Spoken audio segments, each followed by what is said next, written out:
Mesdames, messieurs, merci d'être fidèles sur nos antennes. Vous écoutez la radio communautaire Maendeleo Bunia. Voici votre journal.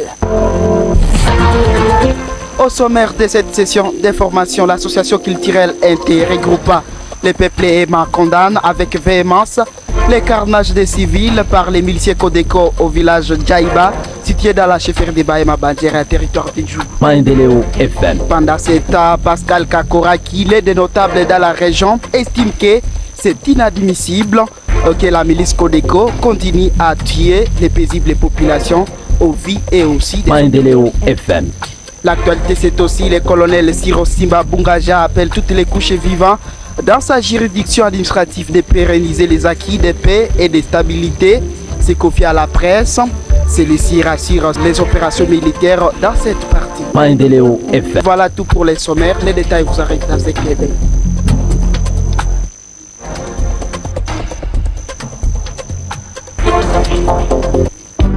Ce journal vous est présenté par Elias Loaïvoueka.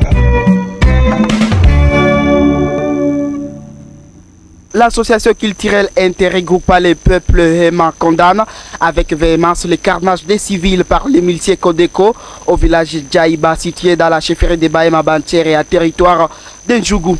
Dans un communiqué rendu public ce mercredi 12 février 2025, Jacques-Claude Ngadjolé, son président, a appelé à combattre cette milice signataire de plusieurs actes d'engagement de cessation des hostilités.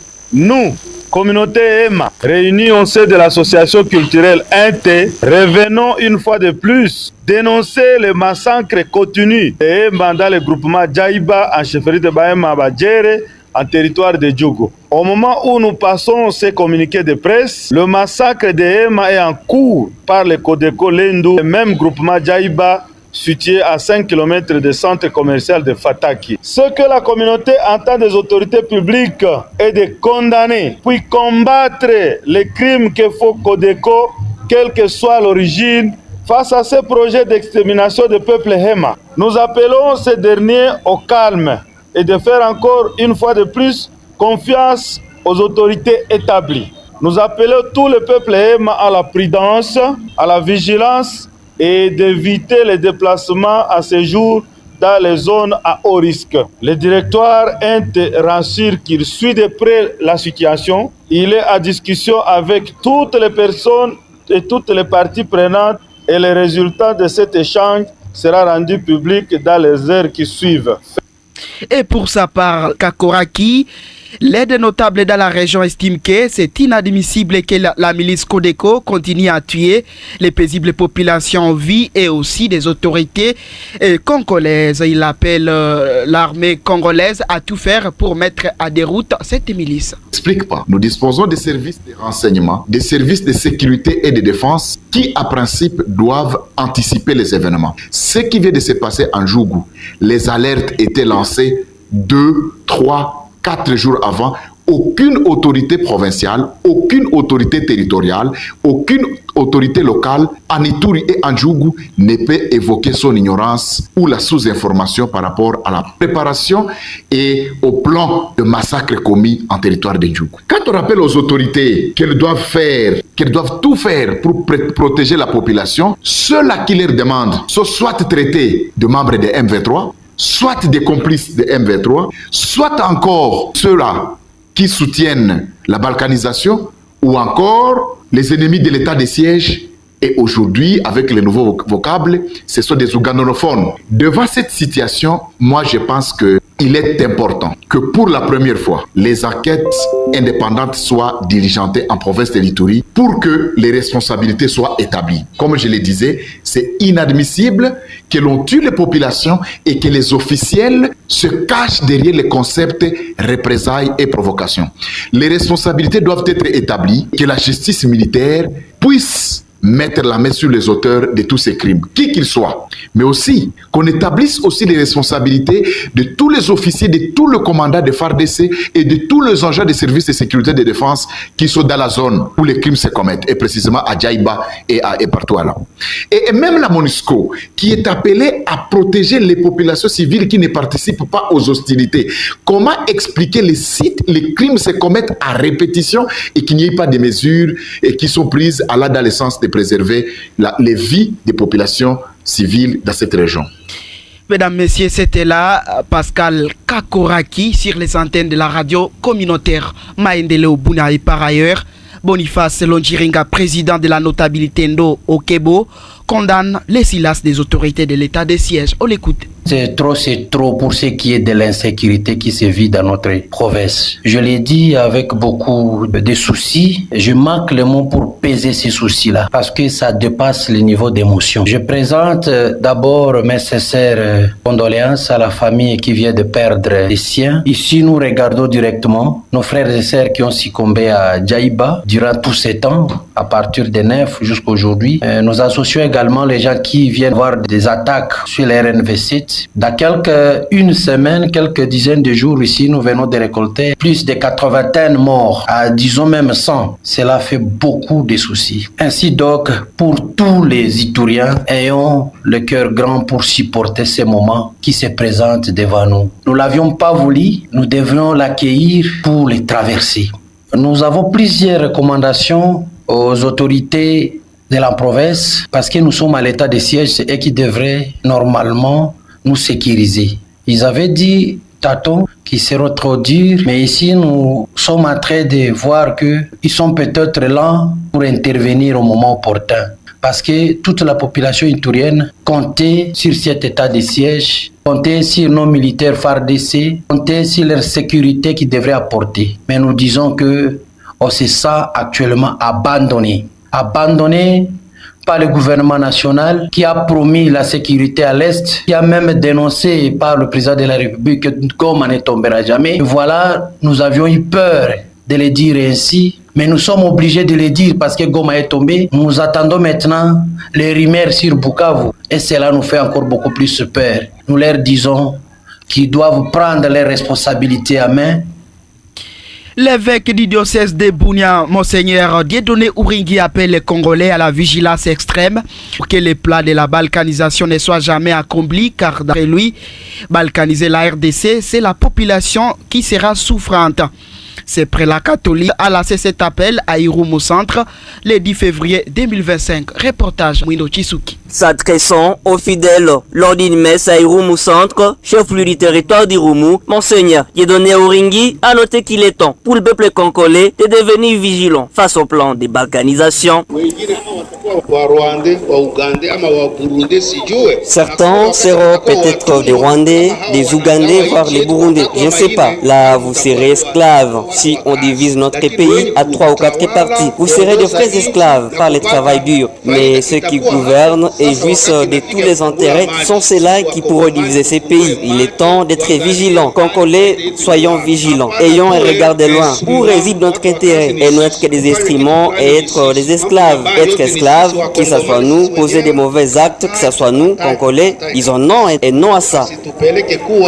Watuma des esclaves hapana, wakati inafika kuangalia mbali, kujenga kwetu na kuishi que personne ne nous rend esclaves. Non, il est temps de construire chez nous, vivre dans la paix, la joie et la fraternité. Mais ne nous laissons pas être utilisés pour faire du mal, car il y a certains Congolais qui sont instrumentalisés pour faire du mal. Nos prêts sont instrumentalisés ici chez nous. Faisons attention, ne soyez pas celui qui tue ses frères, qui détruit. Dites non, car ces pays ont été dos de Dieu. N'attendez que personne vienne du Rwanda ou de l'Ouganda pour construire Irumu.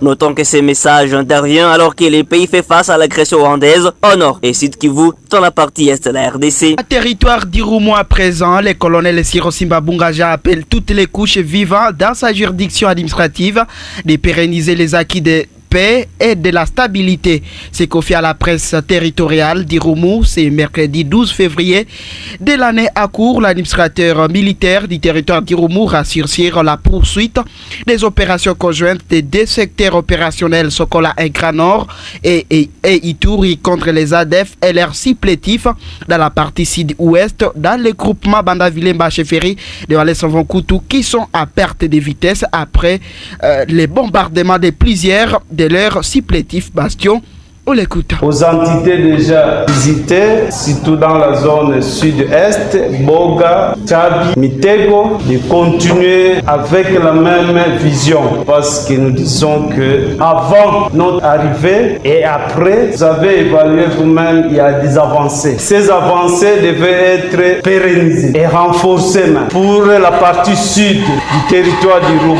en proie à l'activisme des groupes armés étrangers, nous ne cessons de formuler nos recommandations afin que nos forces de défense et de sécurité soient renforcées afin de parachever notre mission de stabiliser la zone, gage de développement. Il y a déjà des avancées dans la partie sud-est, mais il reste encore beaucoup à faire dans la partie sud-ouest. Là, je cite la chefferie de Walese-Fukutu qui constitue pour l'instant l'épicentre des terroristes ADF. Nous continuons toujours à formuler nos recommandations à la hiérarchie et des opérations conjointes entre deux secteurs opérationnels, Grand Nord et Ituri, soient menées afin de mettre fin à ces aventuriers. À Mambasa, à présent, sa vie d'un homme d'une trentaine d'âge a été retrouvée à des compositions très avancées décapitées par les inconnus la soirée du mardi 11 février 2025 dans le village Ekatou 2, identité du groupement Bakaïkou en chefferie de Babila Babombi dans le territoire de Mambasa. Grâce Kakine est défenseur des 3 emails dans la zone qui confirme la nouvelle, s'inquiète de la pratique qui s'est déroulée dans la zone. Le corps de M. Mboussa Mohaïroa a été retrouvé à des compositions très avancées dans la forêt de Katoudé. Et Katoudé se retrouve dans le groupement Bakaï, chefferie de Babila Babombi, dans le territoire de Mambasa. Et c'était hier que ce corps a été retrouvé à des compositions très avancées. Et jusqu'à présent, les auteurs de cet acte criminel n'ont pas encore retrouvé. Selon les enquêtes menées par les autorités en collaboration avec notre équipe de monitoring, on a trouvé que la victime avait été tuée par les armes blanches par des personnes non autrement identifiées, car même ils ont emporté la gorge de la victime, et raison pour laquelle nous condamnons cet acte criminel et nous signalons les autorités que dans le groupement Bakaï, il n'y a plus les autorités de l'État. Le groupement Bakaï est dirigé par les miliciens et soi-disant Wazalien qui contrôlent cette partie. Nous appelons le gouvernement central de l'Ituri de s'impliquer pour implanter et fisquer les autorités de l'État de cette partie pour contrôler le groupement Bakaï, chefferie de Babila Babombi dans le territoire de Mambasa. La victime a été enterrée la soirée d'hier, mardi au mercredi, après les enquêtes des autorités dans cette région de Bakaï. Grâce Kakine, le groupement Moussaison de la chefferie de Mobala en territoire du Roumou n'a pas de structure sanitaire adéquate. C'est la société civile de la chefferie qui fait cette alerte. À croire son président Emmanuel Simbiliabo, les habitants de ces groupements sont obligés de parcourir 12 km pour arriver à Marabo pour les soins.